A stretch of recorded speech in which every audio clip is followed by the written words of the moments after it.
सभी साथियों को हमारा जोहार।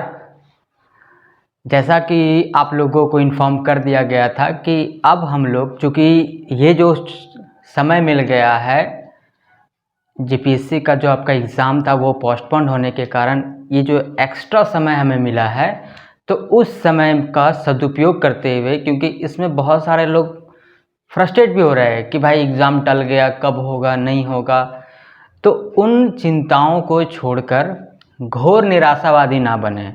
मेरा सिर्फ आप लोगों से यही अपील रहेगा कि आप घोर निराशावादी ना बने, बल्कि जो समय मिल गया है तो उस समय का सदुपयोग करते हुए, उसे पॉजिटिव वे में लेते हुए अपनी तैयारी को और भी मजबूत करें। साथ ही चूँकि आप यदि आशावादी हैं तो आप देख सकते हैं कि एग्ज़ाम तो इस समय होना था यूपीएससी का भी, लेकिन वो भी टल गया और एक्सपेक्टेड डेट बताया गया है यूपीएससी के द्वारा कि वो अक्टूबर में लिया जाएगा। 10 या 12 अक्टूबर को डेट दिया हुआ है। तो जब यूपीएससी पूरे ऑल ओवर इंडिया में 10 या 12 अक्टूबर को एग्ज़ाम करवा सकती है, तो झारखंड, जिसका कि परफॉर्मेंस कोरोना के रिकवरी में, कोरोना के कंट्रोल में बेशक अन्य राज्यों की तुलना में बेहतर है, तो यहाँ पे एग्ज़ाम क्यों नहीं हो सकता है? बिल्कुल हो सकता है। तो मेरा यही आप लोगों से अपील रहेगा कि आप लोग निराशावादी ना बने, बल्कि आप ये जो एक्स्ट्रा टाइम मिला है तो उसको आप पॉजिटिव में लेते हुए आप अपनी तैयारी को मजबूती प्रदान करें। मान के चले कि एग्ज़ाम वो सितंबर या अक्टूबर में हो सकता है, क्योंकि यूपीएससी का हो सकता है तो जेपीएससी का भी हो सकता है। तो इसी को हम लोग मानते हुए अपनी पढ़ाई को स्टार्ट करते हैं। और आज से चूँकि बताया गया था आप लोगों को पेपर 1 का इकोनॉमिक्स पेपर, जो कि आप सभी छात्रों के बीच एक अनबुझी पहेली मानी जाती है। मतलब लोग इसको थोड़ा टफ मानते हैं कि ये सब्जेक्ट है, ये आसानी से समझ में नहीं आता है।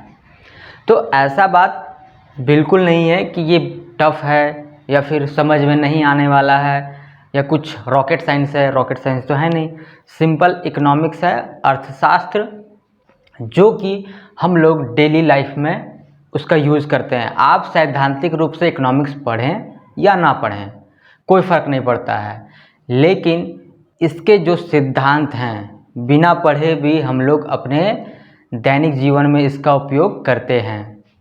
जैसे मान के चलिए हमारी जो दादी हुआ करती थी, मम्मी हुआ करती हैं, तो दादी मम्मी ये पढ़ी लिखी तो थी नहीं इकोनॉमिक्स, लेकिन इकोनॉमिक्स ये समझती थी अच्छे तरीके से। इकोनॉमिक्स है क्या कि भाई लिमिटेड रिसोर्स है, उससे हमारा जो नीड है, मतलब आवश्यकता है, वो तो अनलिमिटेड है। बेसिकली कहा जाए तो इच्छा अनलिमिटेड है, आवश्यकता तो लिमिटेड ही है, इच्छा का कहीं अंत नहीं है। तो खैर इंसान क्या होता है कि पहले तो अपना नीड पूरा करता है, उसके बाद इच्छा पूरा करता है। तो यही होता था कि भाई डिस्ट्रीब्यूशन होता था कि भाई जो लिमिटेड रिसोर्सेस हैं, चाहे वो व्यक्तिगत स्तर पे हो या फिर देश के स्तर पे हो, कहीं पे भी हो, रिसोर्स हमारे पास लिमिटेड है। आप अगर कोयला का एग्जांपल लीजिएगा, कुछ भी तांबा, एल्युमिनियम, लोहा, तो कुछ भी है, ठीक है, हो सकता है कि ये बहुत बड़ी मात्रा में है, लेकिन ये अनलिमिटेड नहीं है। एक लिमिट है और उसी लिमिट के अंदर हम लोगों को उसका उपयोग इस प्रकार से करना है कि व्यक्तिगत स्तर पर हमारी जो संतुष्टि होगी, कि जैसे हमारे पास सैलरी आया तो होता है ना कि भाई मेरे पास जो सैलरी आया, चाहे जो भी मेरा इनकम आया, तो उस इनकम से हम ऐसे मदों पे खर्च करें, मद आइटम, ऐसे आइटम पे खर्च करें जैसे भोजन पे, मकान पे, गाड़ी पे, कपड़ा पे, पढ़ाई पे, कॉपी किताब, सारा कुछ। तो किस प्रकार से खर्च करें कि हमारा जो सेटिस्फिकेशन होगा, संतुष्टि का जो स्तर होगा, वो मैक्सिमम तक पहुंच सके। ये सब सिद्धांत को हम लोग धीरे धीरे समझेंगे, ठीक है। वो होता है मार्जिनल, जो होता है सीमांत उपयोगिता जिसको बोलते हैं, वो सीमांत उपयोगिता वाला कॉन्सेप्ट भी हम लोग समझेंगे कि इसलिए यहाँ तक होता है कि एक आइटम पे ज़्यादा नहीं खर्च करना है, इतना खर्च करना है, यहाँ से हमें मैक्सिमम संतुष्टि मिल जाएगा। तो उसी प्रकार से देश के स्तर पर अगर बात किया जाए, तो जैसे कोई मान लीजिए कोई धातु है जिसका प्रयोग हथियार बनाने में भी हो रहा है, और दूसरा उससे हम लोग बिजली भी उत्पादन कर सकते हैं, इस टाइप का है। तो हम लोगों को हमारे मतलब प्रतिनिधि के तौर पर सरकार को ये निर्णय लेना होता है कि किस प्रकार से हम लोग उसका उपयोग करें ताकि हमारी रक्षा प्रौद्योगिकी से भी समझौता ना हो और हमारे विकास को भी गति मिले। मतलब विकास पे भी जैसे कुछ उसका पार्ट बिजली उत्पादन में भी करना है, कुछ पार्ट रक्षा प्रौद्योगिकी में भी डालना है, क्योंकि बिना रक्षा के तो फिर आपका अस्तित्व ही मिट जाएगा। तो इस प्रकार से सरकार को ये क्लासिफिकेशन करना होता है, डिस्ट्रीब्यूशन करना होता है कि किस प्रकार से करें ताकि ये दोनों चीज़ हो जाए, हमारा रक्षा भी मजबूत रहे, हमारा विकास भी गति करे। तो ये सब सारे चीज़ें होती हैं। तो इसी तरीके से सारा चीज़ होता है। इसलिए देखिएगा आप लोग बजट आता है, तो बजट में सरकार यही ना होता है कि एक देखा जाता है कि कहाँ कहाँ कितना एलोकेशन करने से हमारा विकास भी तीव्र गति से चलेगा और रक्षा वगैरह भी ठीक ठाक रहेगा, सब कुछ मतलब कंडीशन में होना चाहिए। तो बेसिकली हम लोग इकोनॉमिक्स में यही पढ़ने वाले हैं, अर्थशास्त्र। जैसा कि इसका देखिएगा नाम से ही क्या चीज़ है, अर्थशास्त्र, इकोनॉमिक्स कह लीजिए, इंग्लिश में इकोनॉमिक्स। अर्थ का मतलब समझ में आता ही होगा आपका, अर्थ का मतलब होता है धन, दौलत, पैसा, संपत्ति, कुछ भी कह लीजिए, ठीक है, कुछ भी कह लीजिए, सारा कुछ। और रियल में जो भी इसका नाम दिया अर्थ, वो बहुत ही शानदार नाम दिया, क्योंकि इस अर्थ के बिना रियली में देखा जाए तो आपके जीवन का कोई अर्थ नहीं रह जाता है। क्योंकि ये ठीक है, ये सब कुछ नहीं है, लेकिन आपके जीवन में ये बहुत बड़ा रोल अदा करता है। क्योंकि आजकल का यह हमेशा से समाज में रहा कि जैसा आपके पास अर्थ है वैसा ही आपको समाज में आपको वैल्यू मिलेगा या फिर पहचान मिलेगा, जो भी कह लीजिए। एक मिनट ज़रा इसे साफ कर लूँ। तो चलिए फिर से हम लोग बात को आगे बढ़ाते हैं। जैसे कि देखिएगा, और ये जो समाज में होता है, जैसे होता है ना कोई चीज़ महंगा होना, घटना होना, तो ये सब सारा इकोनॉमिक्स का वहाँ पे मैकेनिज्म लागू होता है, डिमांड एंड सप्लाई। जैसा डिमांड होगा, अगर उस टाइप का सप्लाई हुआ तो कीमत में ठीक है मतलब संतुलन रहेगा। यदि सप्लाई की तुलना में डिमांड बहुत अधिक हो जाए तो उसका कीमत बढ़ना लाजमी है, और इसी को कहते हैं इन्फ्लेशन। अब देखिएगा, जैसे कि आप लोग दैनिक जीवन में देखिए, अभी जिनका विवाह नहीं हुआ होगा, ठीक है, जिनका विवाह नहीं हुआ है उनका अभी का, जैसे कि अभी आप पढ़ रहे हैं, मान के चलिए आप नौकरी में नहीं है, कुछ लोग अभी होंगे या कुछ का विवाह हो गया होगा, ये कंडीशन आप लोग देख लीजिएगा। तो जिनका देखिएगा विवाह नहीं हुआ है, नौकरी में भी नहीं है, लेकिन उम्र है वो विवाह का हो गया है, अब उनका मार्केट वैल्यू लगता है, चेक होता है। आप लोग का भी लगा होगा जिनका विवाह हो चुका है, तो वो मार्केट वैल्यू लगता है कि भाई नौकरी वाला है इतना, नहीं है इतना, मतलब एकदम से नीचे। जैसे ही पोस्ट वाइज होता है कि यहाँ पे नौकरी लगा है तो उसका डिमांड प्राइस मार्केट में बढ़ गया, और ऊपर पोस्ट में हुआ है और बढ़ गया। तो यही होता ही है, क्योंकि क्या है यहाँ पर, पहली बात, कोई भी व्यक्ति जाता है अपनी बेटी के लिए या बहन के लिए कोई लड़का देखने जाता है, तो सबसे पहला जो उनका शर्त होता है, या कह लीजिए पहला प्रेफरेंस चॉइस जो है, वो है सरकारी नौकरी, कि लड़का क्या होना चाहिए, सरकारी नौकरी में होना चाहिए। अब सरकारी नौकरी है कितनों के पास, वो तो बहुत लिमिटेड है। डिमांड जितना है मार्केट में, क्योंकि जितने भी परिवार हैं, लगभग 95-99% लोगों का यही पहला प्रेफरेंस होता है कि भाई लड़का होना चाहिए वो सरकारी नौकरी में होना चाहिए। तो डिमांड है इतना, लेकिन जबकि उसका जो सप्लाई है वो बहुत ही लिमिटेड है। तो अब वही कहानी होता है, एक अनार 100 बीमार। अब यदि अनार एक ही रहेगा, उसको डिमांड करने वाले 100 रहेंगे, तो ये तो लाजमी है कि भाई मार्केट में उसका वैल्यू बढ़ जाए। ये होता है, आप इसे सैद्धांतिक तौर पे पढ़ें या ना पढ़ें, अभी डिमांड सप्लाई मान लीजिए जो नहीं पढ़ें, लेकिन फिर भी ये चीज़ तो हम लोग फेस करते हैं, वो दैनिक जीवन में यूज़ उसका है ही। तो इसी चीज़ को हम लोग आराम से समझेंगे, आसान आसान एग्जाम्पल से, शब्दों से। कोई भी आप लोगों को चिंता करने की आवश्यकता नहीं है कि इकोनॉमिक्स बहुत ही टफ है, रॉकेट साइंस है, कुछ नहीं है, एकदम से आसान है। ये बहुत ही आसान है। हालांकि ये अलग चीज़ है कि हम लोगों को वैसा पढ़ाया नहीं गया है। जैसे कि इकोनॉमिक्स में जब तक मेरा ग्रेजुएशन हुआ था, तो ग्रेजुएशन यहीं से मैंने किया, तो उस समय तक मुझे भी उतना ज़्यादा क्लियर नहीं हुआ था। लेकिन इसके बाद जब मैं दिल्ली गया, तो दिल्ली में जब पढ़ा तो वहाँ पे पढ़ाने का स्टाइल ही अलग था सारे में। यूनिवर्सिटी में भी अलग है, और जो आपके तैयारी के कोचिंग संस्थान हैं वहाँ पे भी बहुत ही शानदार तरीके से होता है, पूरा डिटेल में। तब अब वहाँ जा कर के इकोनॉमिक्स, चूँकि मेरा सब्जेक्ट था, लेकिन फिर भी उसके बाद पता चला कि भाई इसमें तो बहुत कम जानते थे।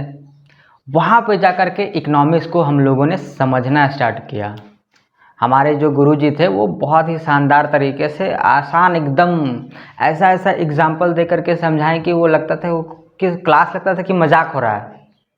लेकिन बाद में पता चला कि भाई ओ इसका कनेक्शन यहाँ से है, तो वो ज़्यादा अच्छा चीज़ है। तो इसीलिए उनमें भी एक बुराई था कि क्लास में भी कुछ लड़के बहुत ही अपने आप को चाणक्य से कम नहीं समझते, तो उनको भाई वहाँ पे भी विद्रोह हो गया कि भाई सर ये क्या, सर हम लोग सिविल सर्विस के IAS की तैयारी करना है, यहाँ क्या ये भाई मजाक चल रहा है क्या। तो सर उनको क्लास से ही निकाल दिए। तो आप लोग भी जो ओवर स्मार्ट होंगे वो आराम से वीडियो से बाहर जा सकते हैं। लेकिन जिनको समझना हो इकोनॉमिक्स, वो आराम से वीडियो देखिएगा। कुछ एग्जांपल आपको लगेगा कि अरे ये तो मजाक चल रही है, तो ये बहुत आसान सा है, या फिर ये बहुत ज़्यादा ज़रूरी नहीं था। तो आप एनालिसिस मत करिए। अभी आप पढ़ने के लिए आए हैं तो उसको आराम से पढ़िए। एनालिसिस करना प्रोफेसर्स का काम है, तो आप वो काम उनको छोड़ दीजिए। आप स्टूडेंट हैं, आप पढ़ाई कीजिए जो बताया जा रहा है, क्योंकि इतना फालतू समय तो आपके पास भी नहीं है, मेरे पास भी नहीं है कि बेकार का यहाँ पे बात आके करें। चूँकि अभी गांव पे हैं, लेकिन फिर भी देखिए आप लोगों के लिए वो टैब वाला वीडियो उतना मज़ा नहीं आया बनाने में, मुझे भी मज़ा नहीं आया। तो इसलिए गांव पे सोचिए, लॉकडाउन होते हुए भी आप लोगों के लिए सिर्फ इतना अरेंजमेंट करने के बाद ये वो बोर्ड वाला वीडियो यहाँ पे सारा कुछ अरेंजमेंट किया गया, ताकि आप लोगों को एक अच्छा से मतलब वीडियो मिल सके, जो कि आप विजुअलाइज हो, जो कि आपको ज़्यादा समझ में आए। तो चलिए अब हम लोग स्टार्ट करते हैं इकोनॉमिक्स। तो यहाँ से हम लोग बात करते हैं अब अर्थशास्त्र, मतलब समझ गए।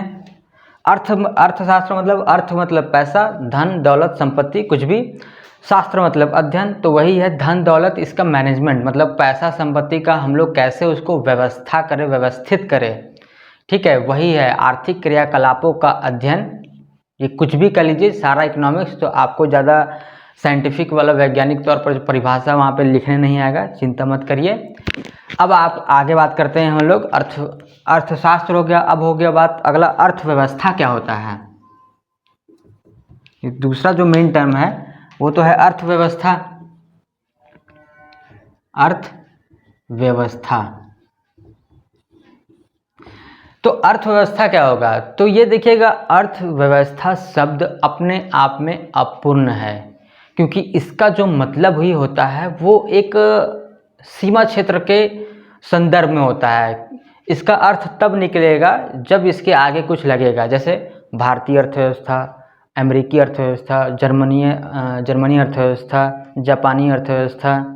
तो इस टाइप का कोई वर्ड अगर आगे लगेगा तभी इसका मतलब होता है। तो अर्थव्यवस्था का मतलब ही यही होता है कि एक सीमा क्षेत्र के भीतर उसके अर्थ का व्यवस्था, मतलब उसके आर्थिक क्रियाकलाप का व्यवस्था किस प्रकार से है।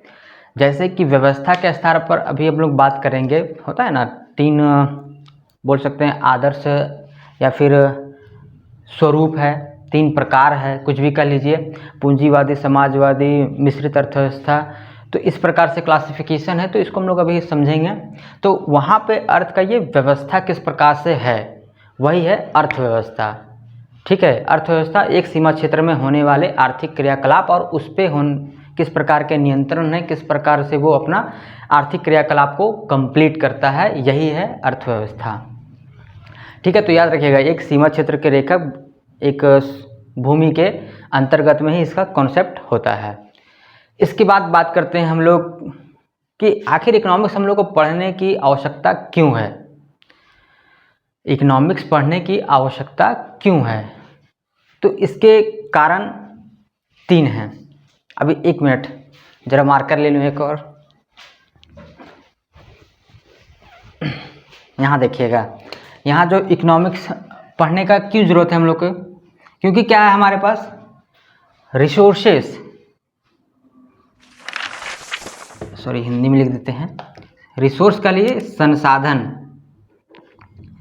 संसाधन क्या है हमारे पास, सीमित है।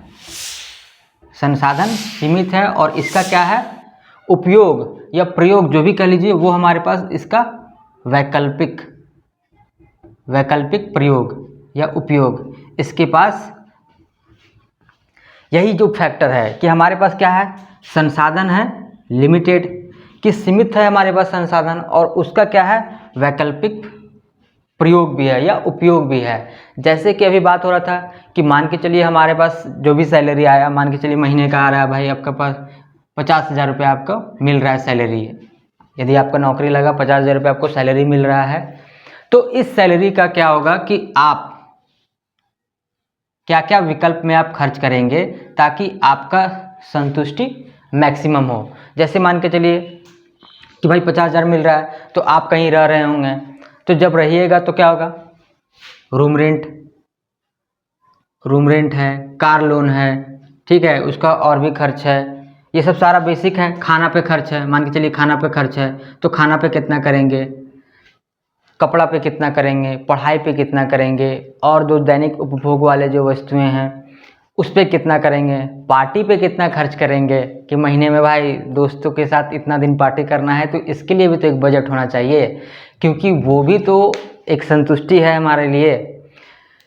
जीवन को रंगीन थोड़ा बनाए रखने के लिए भी तो ये आवश्यकता है, क्योंकि संतुष्टि तो वही है ना, नहीं तो जीवन तो पूरा नीरस हो जाएगा।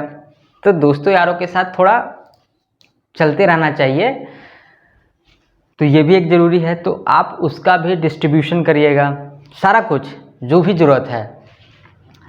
तो इस प्रकार से देखिएगा वैकल्पिक, और इसी से संतुष्टि होगा कि मान के चलिए आप 50,000 रुपये आ रहा है, आपको लगता है कि नहीं घर बहुत अच्छा होना चाहिए, घर रहेगा तो बहुत मज़ा आएगा। आप एक ऐसा मतलब फ्लैट ले लिए रांची में कि जिसका कि किराया ही 40,000 है, किराया ही 40,000 है। अब मान के चलिए किराया 40,000 चला जाएगा, उसी में बचेगा आपके पास 10,000। तो 10,000 रुपये में क्या करिएगा, बच्चों की फीस या फिर पार्टी, गाड़ी, भोजन, कपड़ा, या वाइफ के डिमांड पूरा करिएगा, क्या करिएगा। तो संतुष्टि फिर वो बताइए, आपका संतुष्टि मैक्सिमम स्तर पर पहुंच पाएगा, मैक्सिमम स्तर पे तो नहीं पहुंच पाएगा। ठीक है, आपका एक पक्ष का जो संतुष्टि मतलब घर वाला संतुष्टि यहाँ रहेगा, लेकिन बाद बाकी का सब संतुष्टि तो यहाँ नीचे आ जाएगा ना। तो हमें इकोनॉमिक्स वही चीज़ करना होता है कि हमारा इस टाइप का कर्व बने, मतलब बोल सकते हैं इसको इस टाइप का बने कि अधिमान में रहे, कोई भी बिंदु ले संतुष्टि हमारा समान स्तर, मतलब सभी जगह से एक समान संतुष्टि प्राप्त हो, इस टाइप का होता है। ठीक है, अब हम लोग बात करते हैं आगे। तो ये हमारे इकोनॉमिक्स पढ़ने का कारण है कि संसाधन हमारे पास है सीमित और उसका है वैकल्पिक प्रयोग। ये हर जगह पे आता है। जैसे कि मान के चलिए आपके पास भूमि है, जो किसान परिवार से होंगे वो समझ सकते हैं कि भूमि है। अब भूमि में हमें ये डिसाइड करना है कि उसका प्रयोग हमें किस रूप में करना है, उसमें खेती किया जाए या उस पर दुकान किया जाए या उस पर स्कूल बनाया जाए, हॉस्पिटल बनाया जाए, रोड बनाया जाए, क्या बनाया जाए, ये तो आपको डिसाइड करना है। चीज़ एक ही, आपके पास संसाधन है, ज़मीन है, लिमिटेड है, ज़मीन तो अनलिमिटेड नहीं है किसी के पास भी, और उसका वैकल्पिक प्रयोग है। तो हमें ये डिसाइड करना होता है, क्योंकि उसी भूमि पे हम रोड भी नहीं बना सकते हैं, स्कूल भी नहीं बना सकते हैं। बनेगा तो कोई एक चीज़ ही बनेगा, दोनों चीज़ तो हो नहीं सकता। ऐसा नहीं है कि हॉस्पिटल बना दिए खेती भी कर रहे हैं, ऐसा कैसे चलेगा। तो इसीलिए है कि भाई उसका विकल्प है, तो हमें चूज करना होता है कि हमारे लिए बेस्ट क्या है।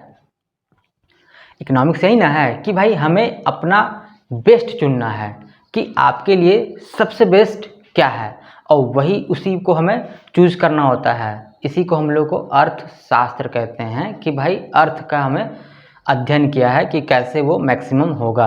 अब ये देख लीजिएगा जितने एमबीए वगैरह किए हुए हैं सब क्या है, सारा कोई इकोनॉमिक्स, क्योंकि विदाउट इकोनॉमिक्स समझ रहे हैं सब कुछ हमारा पास जो होता है ना, हमारे जीवन का एक केंद्र बिंदु, तो इसे कह सकते हैं कि वो ये हमारे जीवन का केंद्र बिंदु है। इसके बिना सब कुछ सूना हो जाएगा। लेकिन ऐसा नहीं है कि सिर्फ यही रहेगा और बाद बाकी सारा कुछ खत्म हो जाएगा तो जीवन बड़ा रंगीन रहेगा, वैसा भी नहीं है। सब कुछ ज़रूरी है एक बैलेंस के साथ। तो चलिए यहाँ तक हम लोग देख लिए। अब हम लोग बात करते हैं इस पर कि इकोनॉमिक्स में ये समस्याएं आते क्यों हैं। तो इसमें होता है, इकोनॉमिक्स में कहा जाता है सेंट्रल प्रॉब्लम ऑफ इकोनॉमी, अर्थव्यवस्था की केंद्रीय समस्याएं। तो इसका 3 केंद्रीय समस्या माना जाता है।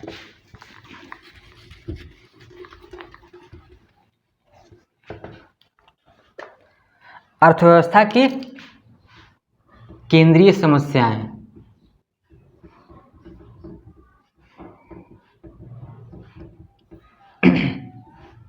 ये सब पूछता है एग्जाम में, ये सब आप लोग ध्यान से देखिएगा। अर्थव्यवस्था की केंद्रीय समस्याएं क्या क्या हैं, सेंट्रल प्रॉब्लम ऑफ इकोनॉमी। तो 3 है, क्या, कैसे, किसके लिए।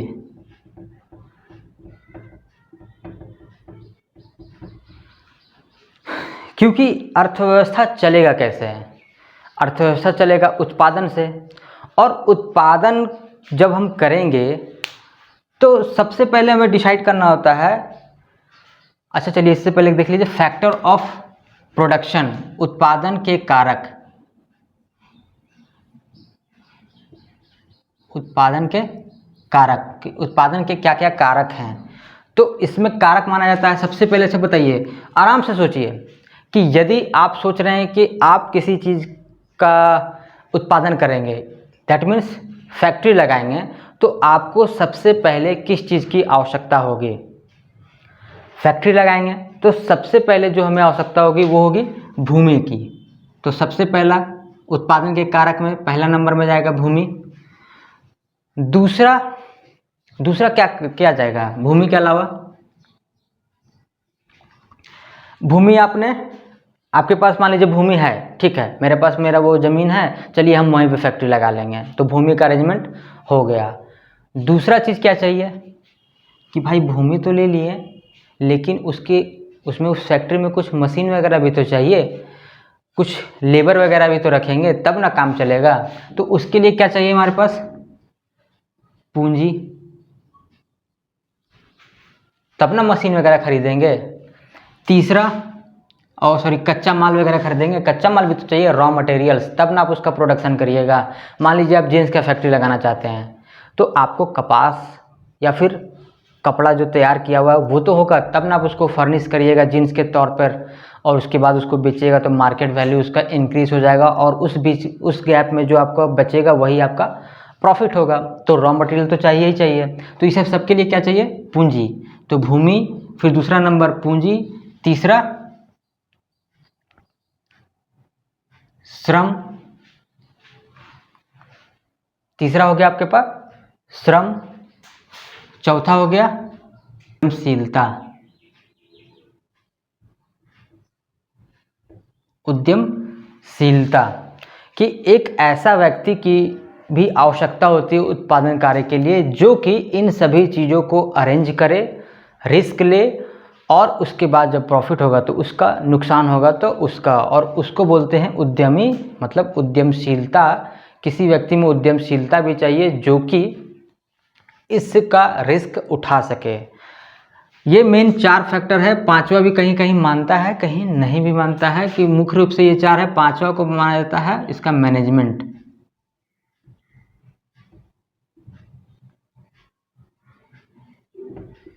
ठीक है, मुख्य रूप से ये 4 हैं कि भाई सबसे पहले कोई उत्पादन कार्य करना तो हमें चाहिए भूमि, उसके बाद चाहिए पूंजी, फिर श्रम, और उसके बाद उद्यमशीलता, जो एक ऐसा व्यक्ति जो कि इन सभी चीज़ों को अरेंज करे, और 5वां है मैनेजमेंट। तो इस पे डिबेट है, कहीं पे कुछ लोग बोलते हैं कुछ नहीं बोलते हैं। तो एग्ज़ाम में आता है आपका कि उत्पादन के कारकों में निम्न में से कौन सा शामिल है, कभी आएगा कौन सा शामिल नहीं है, कभी हो सकता है कुट बना के दे दे कि निम्न में कौन कौन कौन शामिल है। तो आप ये याद रख लीजिएगा, सारा क्वेश्चन आपका सॉल्व हो जाएगा। इसके बाद हम लोग बात करते हैं आगे अर्थव्यवस्था के प्रकार में।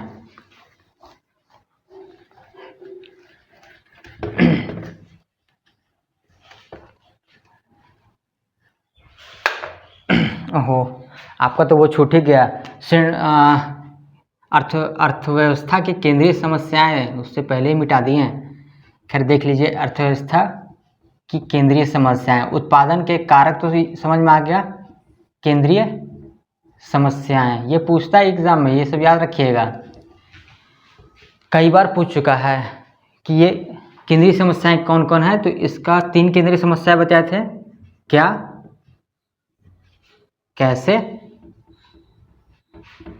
किसके लिए।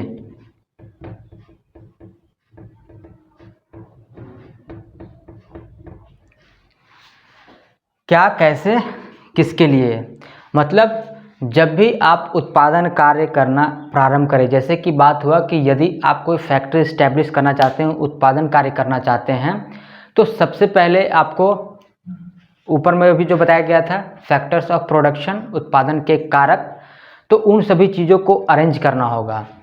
मतलब सबसे पहले भूमि, उसके बाद आपका पूंजी, फिर तीसरा श्रम और चौथा चाहिए उद्यमशीलता, जो कि अगर आप कर रहे हैं तो आप में उद्यमशीलता होना चाहिए, तभी आप कोई उत्पादन कार्य कर सकते हैं, नहीं तो बिजनेस आपके लिए नहीं है। अब है यहाँ पर उत्पादन, जैसे कि वो सारा चीज़ अरेंज कर लिए हैं, उसके बाद भी आपके पास समस्या आएगा। उसके बाद जो सबसे पहला प्रश्न आएगा कि ठीक है आपको उत्पादन कार्य करना है, अब है कि क्या क्या उत्पादन करना है। सबसे पहले तो आपको डिसाइड करना हो कि क्या उत्पादन करना है। जैसे हमारे पास उत्पादन करने के लिए चलिए है बहुत कुछ, ठीक है, बहुत सारा चीज़ें जिसका हम लोग उत्पादन कर सकते हैं, तो क्या उत्पादन करें।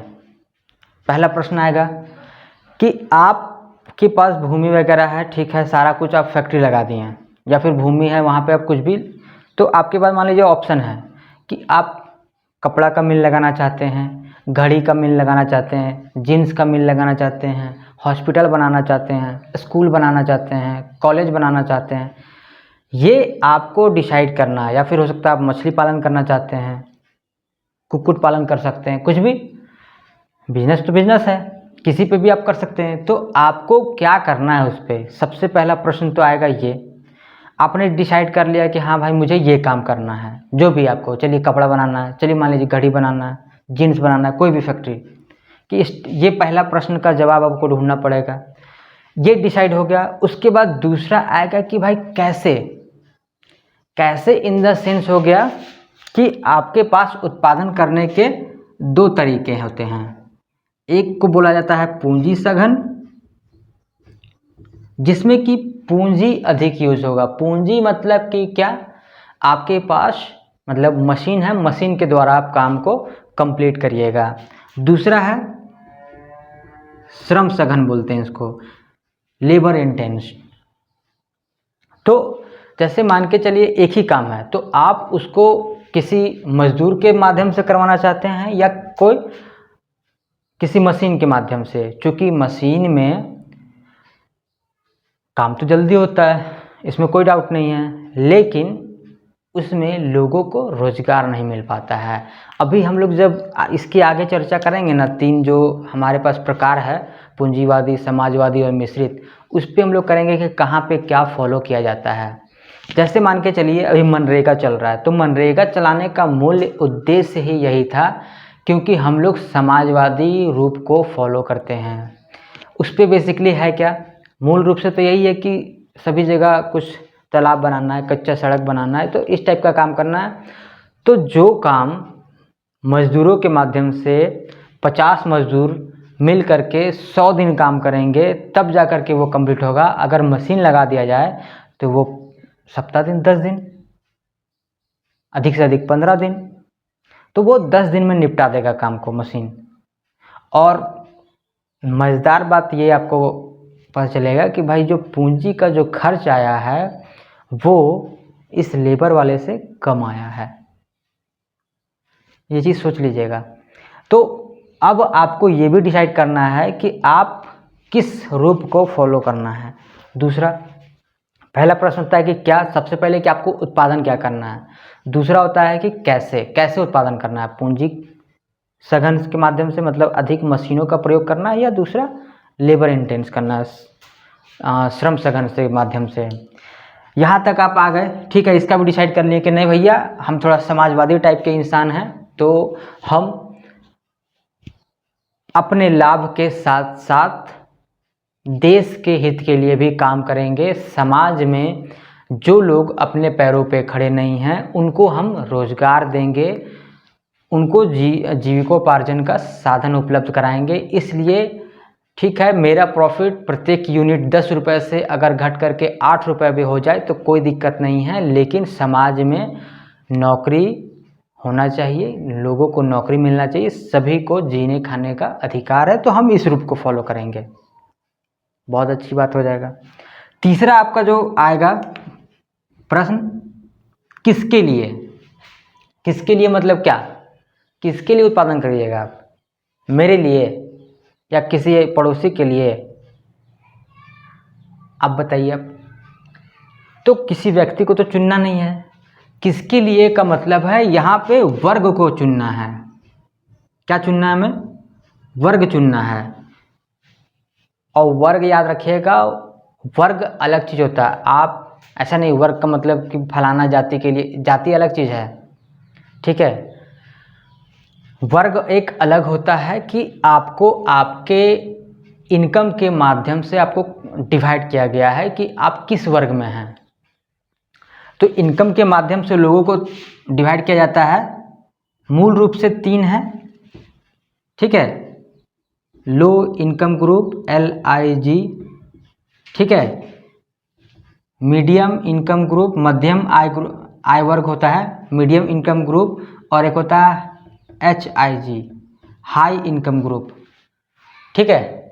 हाई इनकम ग्रुप उच्च वाले लोग, उच्च आय वाले वर्ग, उच्च आय वाला वर्ग वो। वैसे मीडियम में भी बेसिकली इसमें भी 3 हो जाता है। एक होता है लोअर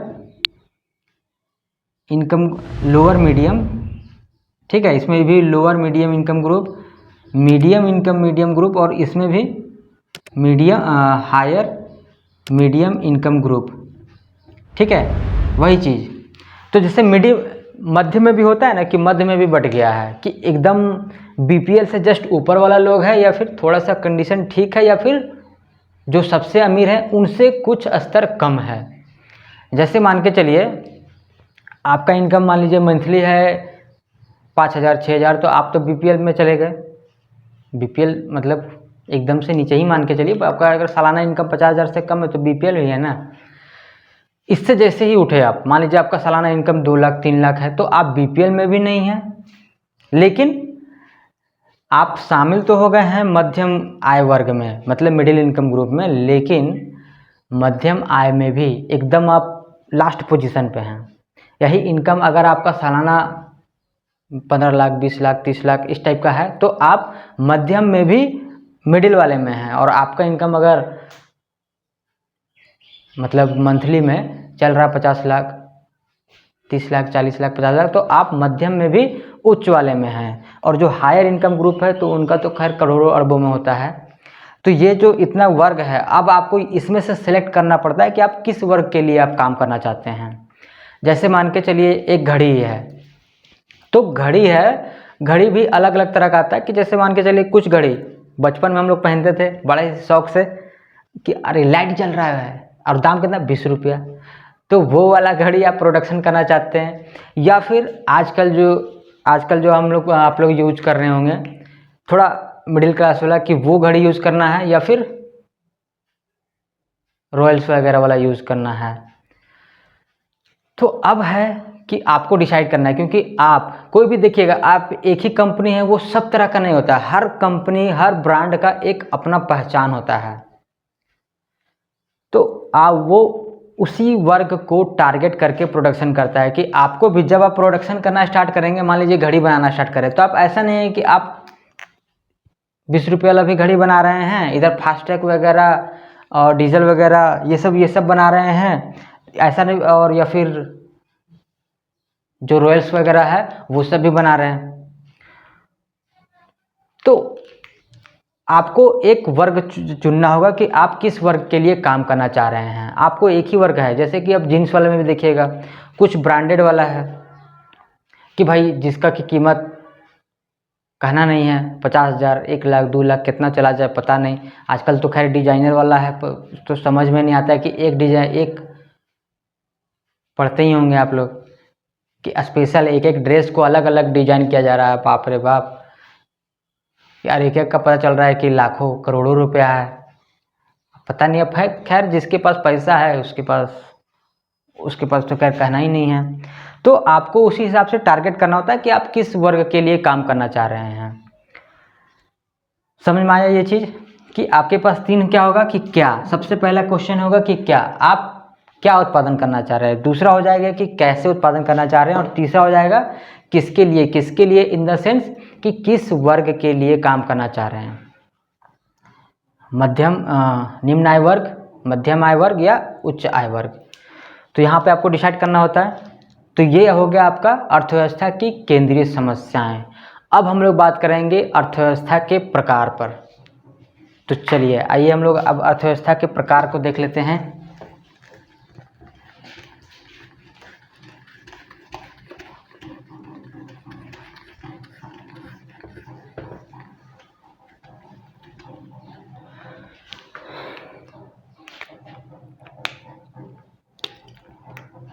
अर्थव्यवस्था के प्रकार।